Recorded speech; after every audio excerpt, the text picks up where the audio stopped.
Alright, what's up guys?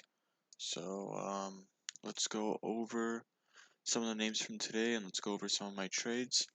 Um let's see, Amazon over here. Obviously from yesterday's large sell-off, we're now under the 9 moving average on the daily. So I was looking for a failed breakout short of this morning range high, the 10-minute opening range. So I was looking for a failed breakout from that. I got short around 950. I didn't believe in this. I didn't believe in the morning push. Looking at the SPY and relative to other names, Amazon holding up strength in the morning, I had a feeling we would have a failed breakout. So I took a shot at my level over there. Uh, Clearly, I got stopped out. I was a little too early on this. Looking at the daily, I could have prepared for this a little more because 109.50 is right over here. Um, Looking at where the 9 moving average is, getting around 110.50 or 111 would have been a way better shot. And so I'm gonna add that into things that I should be looking for in July. I'm going to be building a top-down approach, and I'll speak about that a little bit in a future video. But what I mean as a top-down approach is, in the morning have a routine like top-down. So what's the daily? What are my levels on the daily? What's the 30? What are my levels on the 30? And that's basically it, going from top-down, higher time frame to lower time frame, and building a plan based on that.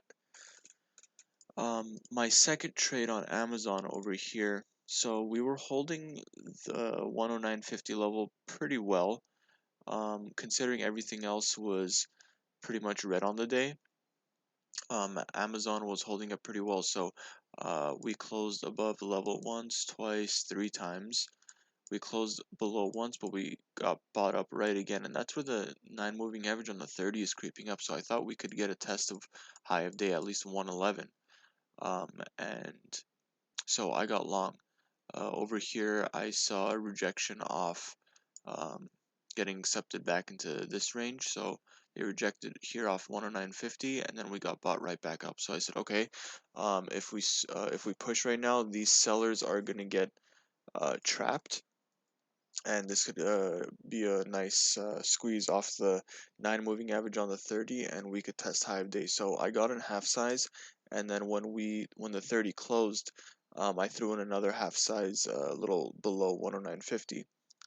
My stop was just right below that 5-minute candle because I thought that uh, if we get below that 5-minute candle, my thesis is now dead for that long. And I obviously got stopped on that. Let's move into Facebook, or now Meta. This one was a little crushing because looking at this first 30-minute candle and watching the SPY at the same time, yeah, we were getting a push on the SPY, but we were meeting resistance and sellers were piling up into, sorry, not the SPY, I watched the SPX, so getting into 3830s, a lot of sellers were coming in, and for me, that was a reversal zone. We're extended from the moving average, and this first 30-minute candle was just preposterous. I think it looks like a trap for longs, and I said, okay, this looks like a good short, high opening range, extended from the moving average, and we are coming into my level. So I took a stab at that. And then I got stopped out on it. Top tick on this 5-minute candle. I do wish that I stayed and took another entry because my thesis was still there. I mean, the market's weak. We're extended from the moving average. We want to reverse and come back to the mean. Um, Everything was there for a good trade. That my once mid 165 level is coinciding with the 9 moving average on the daily. We're right above it, so this was a perfect short. Um, maybe what I could have done is wait for a failed breakout of this high, which would have been 165.80. I got in just below that, so probably around the 60s or the 70s.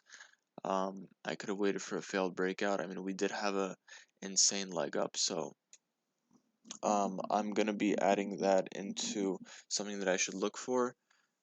This trade reminds me of, I know it's not the same exact thing, but I'm gonna pull up a uh, chart from last month, I believe. Let's see. This reminds me of, what do you call it? An AMD trade I took last month.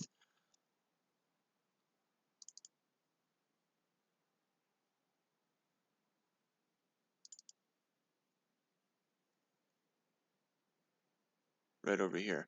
So a strong push up, and I got short.